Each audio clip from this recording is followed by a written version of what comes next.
Hi friends, family ఎంటర్టైన్మెంట్తో సంక్రాంతికి మన ముందుకు రాబోతున్నటువంటి మూవీ మనశంకర వరప్రసాద్ చిత్రం యొక్క విశేషాలు తెలుసుకుందాం. అగ్ర కథానాయకులు చిరంజీవి, వెంకటేష్లను కలిపి ఒకే స్క్రీన్లో చూపించే అవకాశం తనకు దక్కినందుకు చాలా సంతోషంగా ఉందని దర్శకుడు అనిల్ రావిపూడి గారు అన్నారు. ఆయన దర్శకత్వంలో రూపొందుతున్న ఫ్యామిలీ యాక్షన్ ఎంటర్టైనర్ మనశంకర వరప్రసాద్ గారు నయనతార కథానాయికగా, వెంకటేష్ కీలక పాత్రలో పోషించారు. సాహు గారపాటి సుస్మిత కొనిదెల నిర్మిస్తున్నారు. ఇప్పటికే చిత్రీకరణ పూర్తి చేస్తున్న ఈ మూవీ ప్రస్తుతం పోస్ట్ ప్రొడక్షన్ పనులు జరుపుకుంటోంది.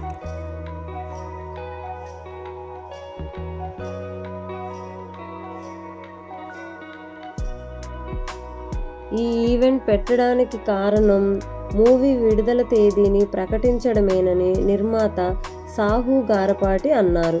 చిరంజీవిని తాము 30 ఏళ్ల క్రితం ఎలా చూశామో అలానే డ్యాన్స్ చేశారని, నిజంగా ఫ్యాన్స్కి ఇది ఒక సంక్రాంతి కానుకగా ఉంటుందని తెలిపారు.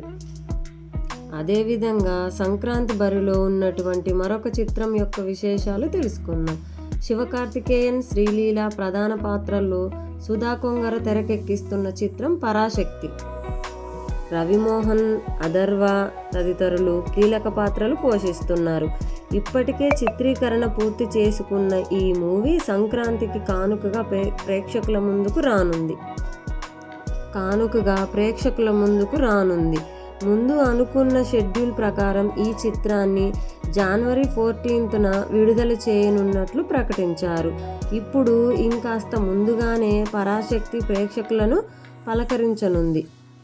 ఈ విషయాన్ని తెలియజేస్తూ చిన్న వీడియోను విడుదల చేశారు.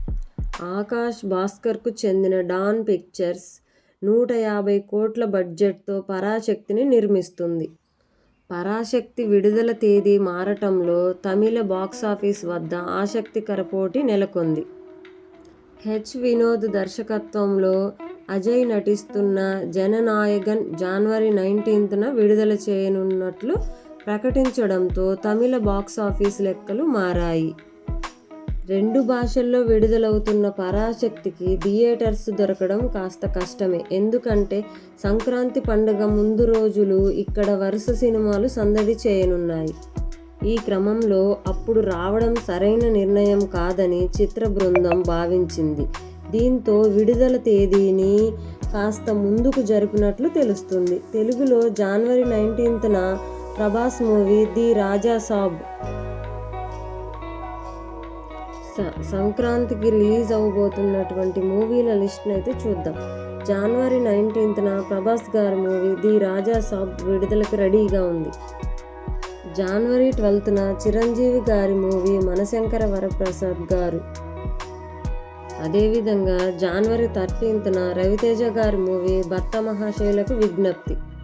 జనవరి 14న నారీ నారీ నడుమ మురారి, అలాగే అనగనగా ఒక రాజు చిత్రాలు సందడి చేయబోతున్నాయి సంక్రాంతికి. ఇలాంటి ఎన్నెన్నో న్యూ రిలీజ్డ్ మూవీస్ యొక్క సమాచారాన్ని మీకు అందించాలని కోరుకుంటున్నాను. Bye friends. నా వీడియో కనుక మీకు నచ్చినట్లయితే లైక్ చేసి సబ్స్క్రైబ్ చేయండి ఫ్రెండ్స్.